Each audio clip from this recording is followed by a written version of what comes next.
Assalamualaikum warahmatullahi wabarakatuh. Perkenalkan, nama saya Rahima Rayhan Syabana dari Psikologi Islam 20B. Di sini saya akan menjelaskan penalaran dalam bahasa Indonesia. A. Pengertian penalaran. Penalaran adalah proses berpikir yang bertolak dari pengamatan indera atau pengamatan empirik yang menghasilkan sejumlah konsep dan pengertian. Definisi penalaran adalah suatu proses berpikir manusia untuk menghubung-hubungkan data atau fakta yang ada sehingga pada satu kesimpulan. Data atau fakta yang akan dinalar itu boleh benar dan boleh tidak benar. Disinilah letak kerjanya penalaran. Orang akan menerima data dan fakta yang benar dan tentu saja akan menolak fakta yang belum jelas kebenarannya. B. Pengertian penalaran menurut para ahli. 1. R.G.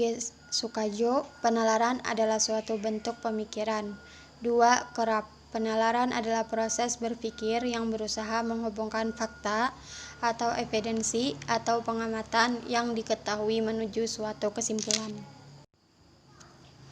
3.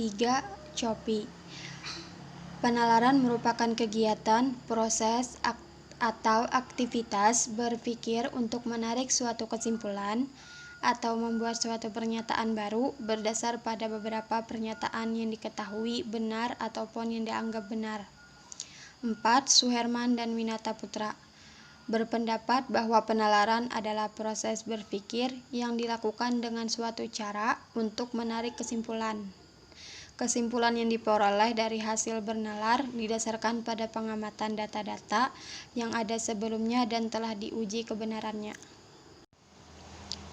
Penalaran dapat dibedakan dengan cara induktif dan deduktif. Penalaran induktif ialah proses berpikir yang bertolak dari satu atau sejumlah fenomena atau gejala individual untuk menurunkan suatu kesimpulan atau inferensi yang berlaku umum. Proses berpikir induktif dibedakan atas generalisasi, analogi, dan sebab akibat. 1. Generalisasi ialah proses berpikir berdasarkan pengamatan atas sejumlah gejala dengan sifat-sifat tertentu untuk menarik kesimpulan umum mengenai semua atau sebagian dari gejala serupanya. Berikut syarat-syarat generalisasi ilmiah yang lebih mementingkan keabsahan metode yang digunakan, yaitu: A. Data dikumpulkan melalui observasi yang cermat, pencatatan dilakukan dengan tepat, teliti, menyeluruh dan terbuka terhadap pengujian lain. B. Menggunakan instrumen yang tepat untuk mengukur dan mendapatkan data. C. Melakukan pengujian, perbandingan, dan klasifikasi data. D. Pernyataan generalisasi jelas, sederhana, menyeluruh, padat, dan sistematis.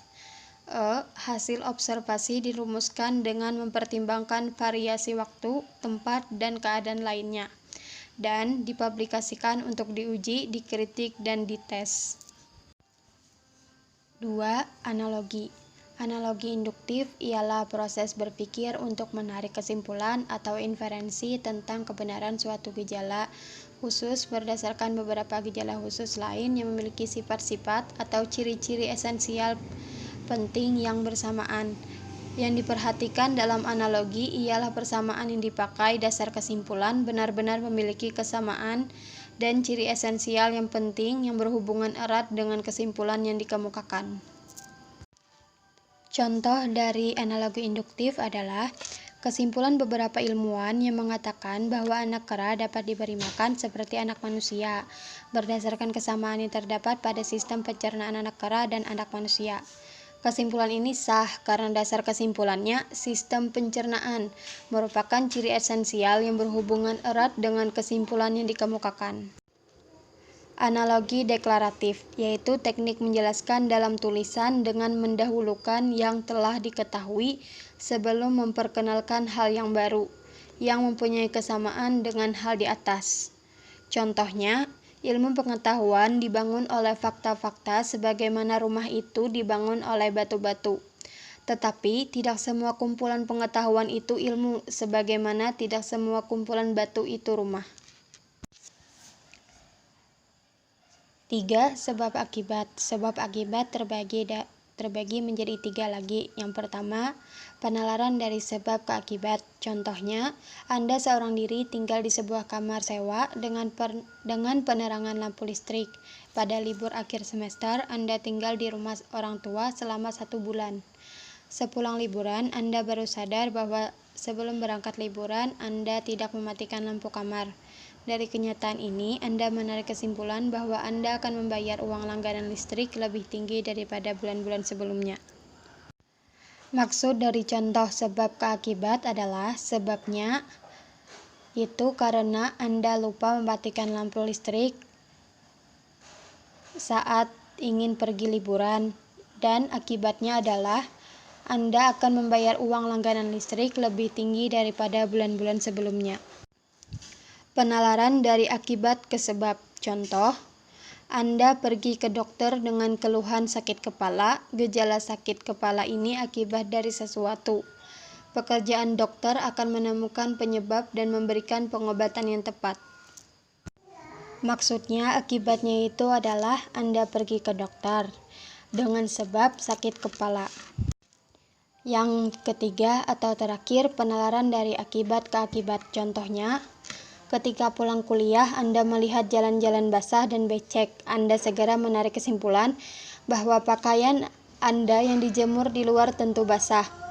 Pakaian basah bukan disebabkan oleh tanah yang basah dan becek. Kedua gejala tersebut disebabkan oleh hal yang tidak Anda pikirkan, yaitu hujan.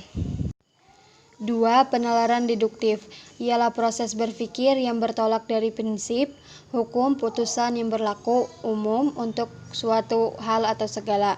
Atas prinsip umum tersebut ditarik kesimpulan tentang sesuatu yang khusus yang merupakan bagian hal atau gejala umum di atas.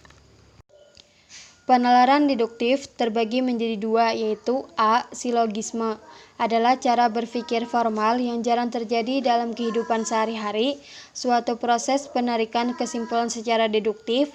Silogisme disusun dari 2 proposisi atau pernyataan dan sebuah konklusi atau kesimpulan, dengan fakta lain bahwa silogisme adalah rangkaian 3 buah pendapat yang terdiri dari 2 pendapat dan 1 kesimpulan.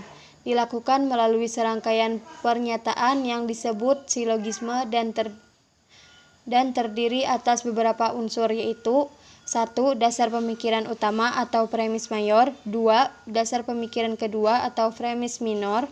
3. Kesimpulan. Contohnya, premis mayor, semua siswa SMA kelas 10 wajib mengikuti pelajaran sosiologi. Premis minor, Bob adalah siswa kelas 10 SMA.